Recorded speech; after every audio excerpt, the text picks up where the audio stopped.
এখন থেকে আপনার প্রিয় সিরিয়ালগুলো ফ্রিতে দেখুন এক্সক্লুসিভলি শুধুমাত্র সান নেক্সটে। এখনই অ্যাপ ডাউনলোড করুন। কিন্তু আমার মতো অভাগীকে আশ্রয় দিলে তোমাদের যদি আবার বিপদ হয়।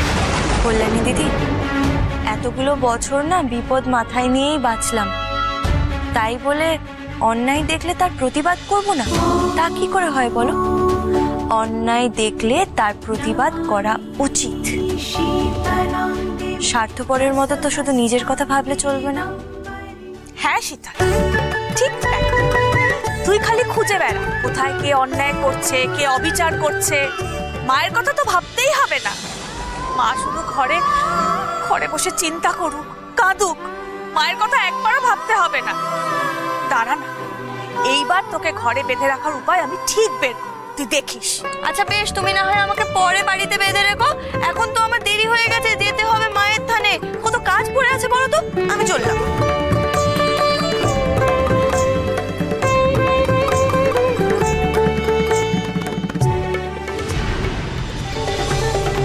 মহারাজ, শীতলার জন্য সমাজ সংস্কার, ধর্ম, কর্ম সব রসাতলে যেতে বসেছে। বলে কিনা সতী হওয়া পুণ্য নয়, পাপ। আমরা নাকি আমাদের স্বার্থের জন্য এসব করছি। আপনারা ওর কথা শুনলেন কেন? কি করব মহারাজ, ও যেভাবে লাঠি চালাচ্ছিল তাতে আমরা পিছু হাঁটতে বাধ্য হয়েছি। এখন আপনি বিচার করুন মহারাজ। শীতলা এত বাড়বাড়ন্ত হলে সমাজ ব্যবস্থাটা ভেঙে পড়বে। তখন কেউ রাজার ব্রাহ্মণদের মান্যই করবে না।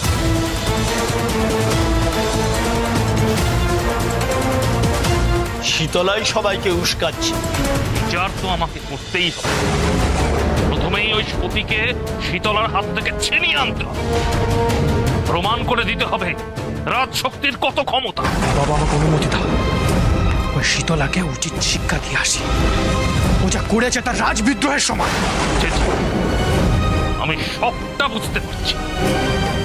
শীতলা বড্ড বেশি উড়ছে, ওর ডানা দুটো ছেঁটে দিতে হবে।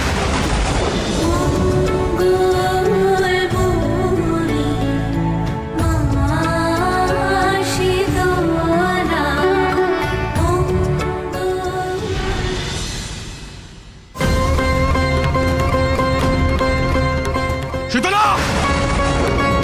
শীতলা! বিক্রম, তুই? আমরা তো গন্ধর্বপুর ছেড়ে এই জঙ্গলে এসে বাস করছি, এখানে আবার তোর কি দরকার? তোমরাই আসতে বাধ্য করবে। কোন সাহস ওই মেয়েটাকে তোমরা আশ্রয় দিয়েছো? এক্ষুনি ওই মেয়েটাকে আমাদের হাতে তুলে দাও। না, ও এখানেই থাকবে, আমাদের কাছে থাকবে মানে? বললেই হলো চিতায় ওঠা মেয়ে সবার সামনে ঘুরে বেড়াবে, সেটা হয় নাকি? ও সবার সামনে ঘুরবে না, এই জঙ্গলেই থাকবে, লোকালয় যাবে না। তাহলেই তো হলো। তা বললে হয় নাকি? সমাজ বলে তো একটা জিনিস আছে। আমরা সমাজপতি সবাই মিলে বিধান দিয়েছি ওর সমরণে, কিন্তু তোমার মেয়ের জন্য সেটা হলো না। ওর শাস্তি তোলা আছে, আগে কল্যাণীর বিচার হবে। ভালোই ভালোই ওকে বের করে দাও, না হলে কিন্তু এর ফল ভালো হবে। কি ভেবেছো তুমি সমাজটাকে একেবারে রসাতলে পাঠাবে? নিজে বিধবা হয়ে সদবার বেশ পড়ে আছো, আর অন্য সব বিধবাকে এইভাবেই রাখবে ভেবেছো? এই অনাচার আমরা কিছুতেই মেনে নিতে পারি না। এই চল না,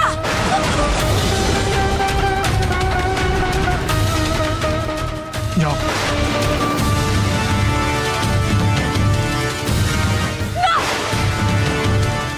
আমি যাবো না, আমি কিছুতেই যাবো না, যাবো না। আমি ছেড়ে দিলাম, আমি যাবো না। চল চল, তোর মতো মেয়ে সমাজের পাপ। চল চল বলছি, চল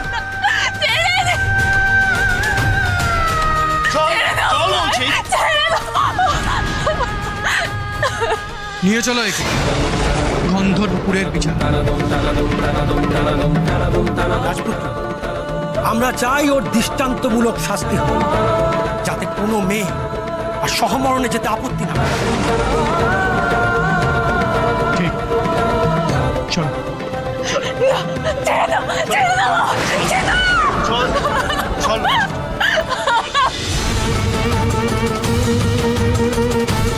কল্যাণী! কি করি এখন?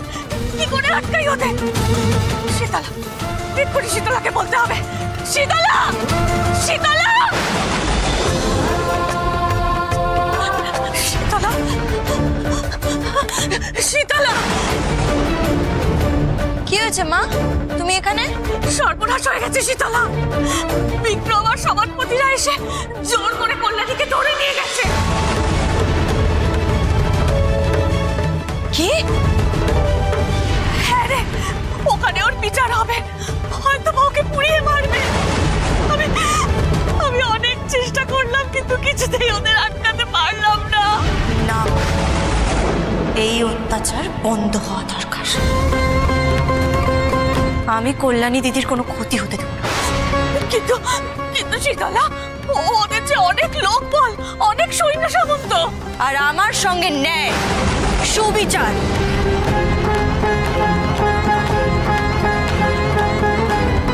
আমি গর্ভগর্ভ যাব মা।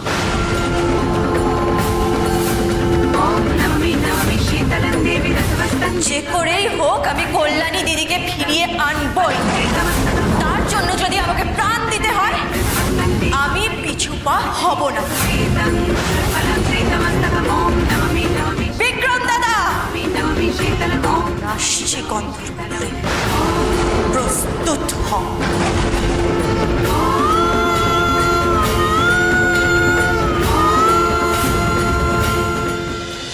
ছেড়ে দাও, ছেড়ে দাও তোমরা আমায়, ছেড়ে দাও, তোমরা ছেড়ে দাও আমায়, ছেড়ে দাও, ছেড়ে দাও না আমাকে, তোমরা ছেড়ে দাও। এইবার স্বামীগত হয়েছে, চিতায় ভস্মীভূত হয়েছে, তারপরেও সদবাস সাজে বসে আছে। নিয়ম সব অনাচার পাপের একটা প্রায়শ্চিত্ত, সেটাই আপনারা করান। সেই বিধানই দিচ্ছি রাজকুমার।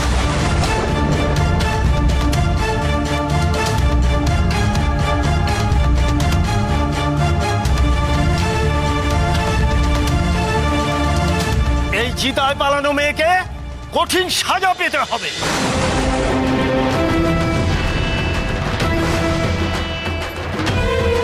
সবার আগে ওকে বৈধব্য পেশ করাও। এই অবস্থায় ওর মুখ দেখাও পাপ, অকল্যাণ।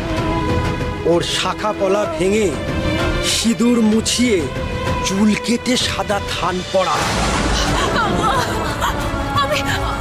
আমি নিজেই বেশ পড়ে নিচ্ছি, তোমরা ছেড়ে দাও, আমি পড়ে নিচ্ছি, ছেড়ে দাও,